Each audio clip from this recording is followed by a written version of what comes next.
Hey MechaniChics, today we are working in beautiful King, North Carolina on a Gravely zero turn. This is a 991083 and the drive belt has broken.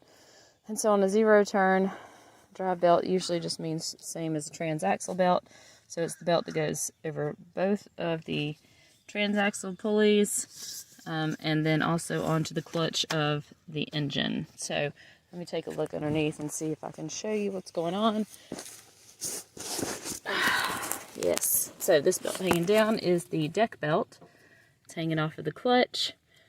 It goes right here. I took that off already. That's the only thing I've taken off so far. The drive belt that we're talking about goes up here. And so I think we have two different options, and I haven't worked on this one before, so if you guys know already, give me a break. But you have the option of dropping the entire clutch. It's heavy, it's a pain in the butt to get back on, especially one-handed laying on the ground in a big grassy field. The second option is to remove that bolt, which removes this clutch stop, and these two bolts, which remove this clutch stop right here. It goes on both sides. And that would give access to the upper pulley. So I'm going to try that first because it's less work. Of course, we still got to take this PTO wire, fish it out from the top, unplug it, and probably remove these zip ties right here as well. All right, then we've also got to get it around this idler pulley.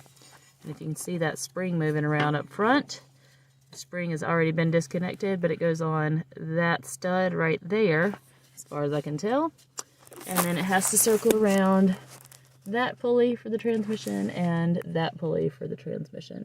So I think I'm going to take a socket and get the fans taken off of there from the top so that I don't have to worry about feeding it through the fans.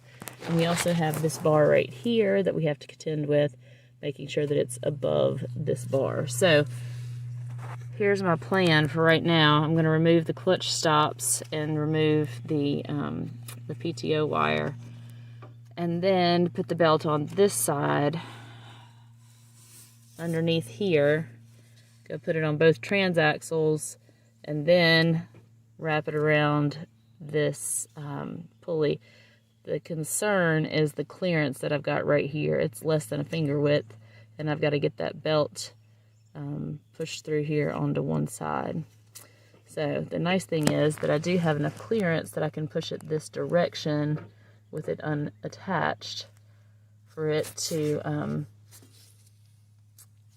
hopefully get around it. We'll see. And then the last thing would be to rehook that spring, and I've got a piece of pull cord that I use and tie in a knot and hook around there to get it back on that stud right there. Then I can hook the deck belt up and hopefully be back in business and maybe move it to where it's less grassy. Little word to the wise, always compare the belt that came off with the new belt. I've already stretched this one and it is correct. It is a 1/2 inch by 67 inch, which is also the equivalent of the 7540355.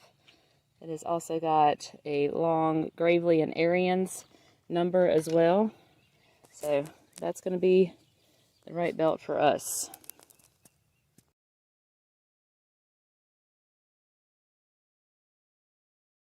These are 3/4 inch bolts that hold that on. They do have studs around the edges to keep you from using anything too big on there, but that is a 3/4. This is what it looks like after you take it off, and I can lift that pulley off of there easily. So I'm going to do the same thing over here, but it's in the sunlight so you can't really see what I'm doing. I'm going to hold on to the fan and pull it right off of there. Lifting straight up. I'm going to dump out these fans so they look a lot better if nothing else, see? And set them up here. And then I can lift off these pulleys really easily. I'm going to dump those out too while I'm here. There we go. That's a little better. And then now that belt shouldn't be quite so difficult to get on. Hopefully, right? And then we've got this pulley right here that we've got to get it around. But it looks like it's making good clearance. So hopefully we'll be able to get that around there without a problem. This is looking easier and easier by the minute. Alright, here is the PTO on the very top. I'm just going to squeeze the sides and pull. That's going to fall down. And these clutch stops came off super easy. Like so. So now I can just wrap the new belt right around the whole thing, put it up there and feed it through. Let's see how this goes. Oh my goodness, did you guys see that? No, you didn't. I didn't record it. But I just pushed this belt right up through here, over top of the PTO cable, pushed it over top of the bar, and back over that direction. And look what happened.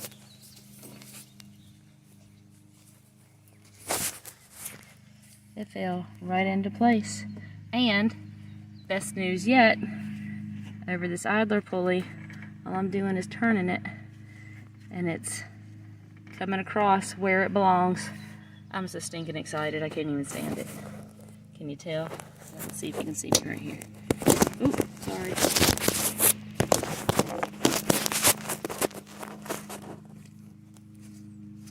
Still using one hand, that's not gonna work. I've got a magnet. There we go. So let's see if I can keep working this through. Just by turning it a little.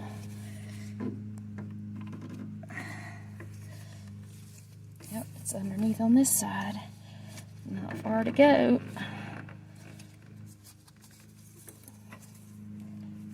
Why is it we record all the parts that are a struggle?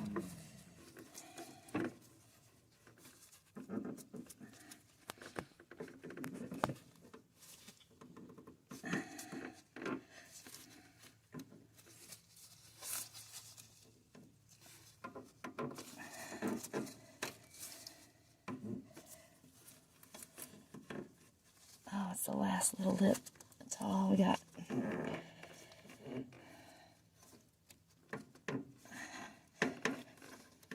There it goes. Ta-da! Look at that. That's amazing. Alright, so now I just have to put my pulleys back on.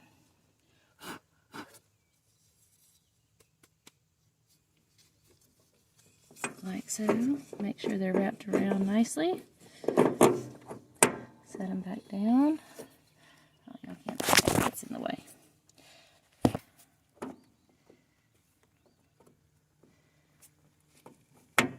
Like so. I'll have to do that and put the bolt on at the same time. This one the same way. Get the belt wrapped around it with one hand.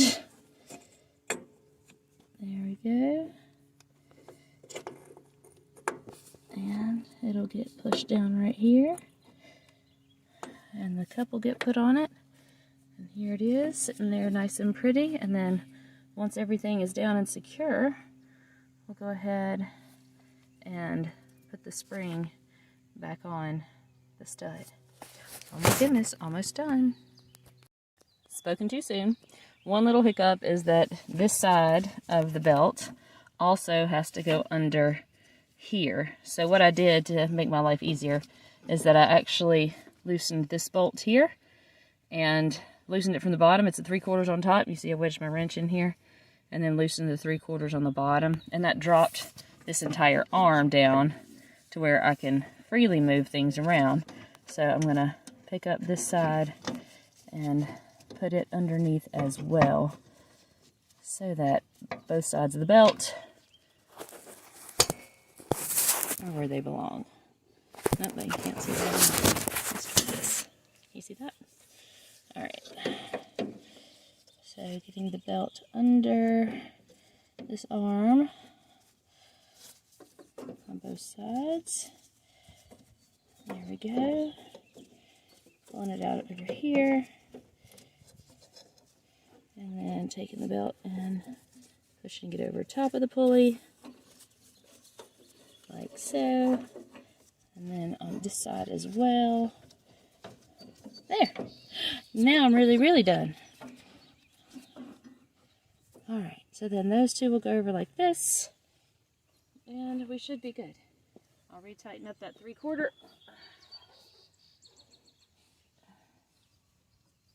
Oh, let's get this back up in place. It was caught. Like so. Alright.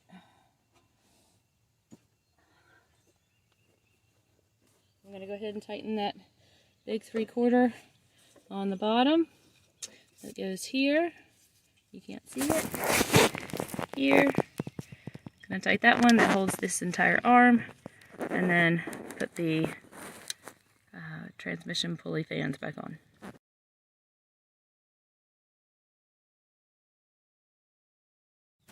I'm sorry I said anything about it going on easy, because that's not what happened. So I ended up, because it wouldn't route around the pulley, it wouldn't actually route around that pulley first. It wouldn't let me set the pulley back down in the grooves, and so I had to remove it from the idler pulley, which makes sense, right? And then,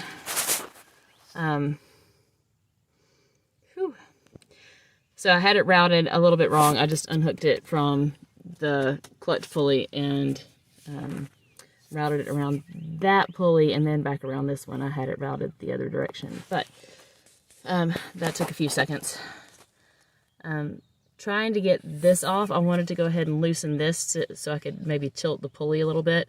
That wasn't enough, so I ended up having to loosen this nut right here, and I made the mistake of having my wrench on too fast and it fell. So there's actually a spacer inside of that bar right here, and it fell out. So trying to get the bolt to stay on, plus pushing the bar and the spacer back up in there long enough to get the washer and nut on, was time consuming. But I ended up putting a pry bar on top and hooking it under the battery so that the bolt would stay down and I could push up on it.